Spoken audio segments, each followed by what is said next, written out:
sabi mo, ilong ko ay bango.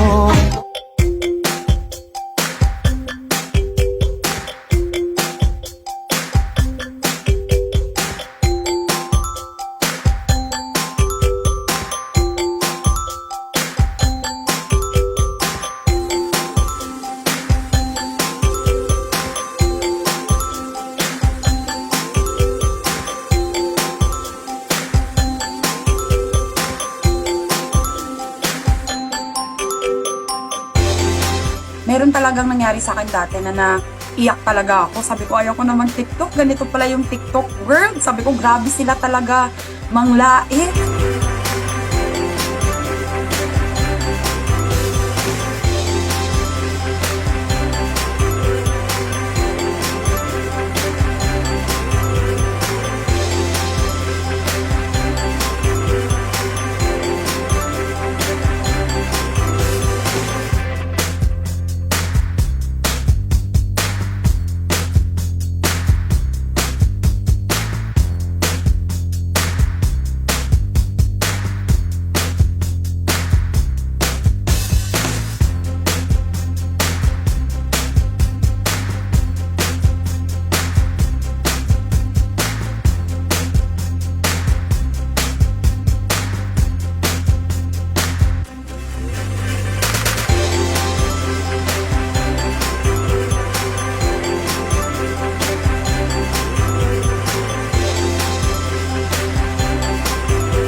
Na daw ako nakakatawa. Nakaka-inlove na daw ako.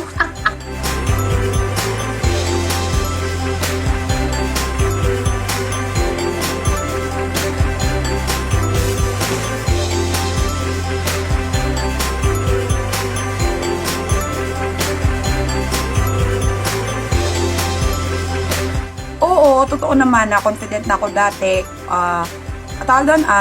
Kontento na ako, pero yung mga pagkakataon na binibigay sa atin, yun yung magiging way para mas lalo tayong maging masaya sa buhay.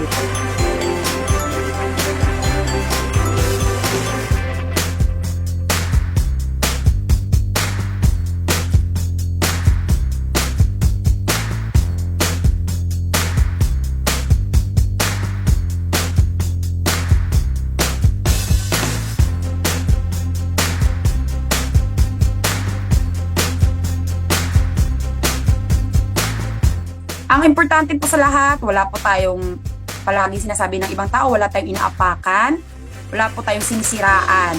Ayan. As long as happy tayo sa ating mga sarili.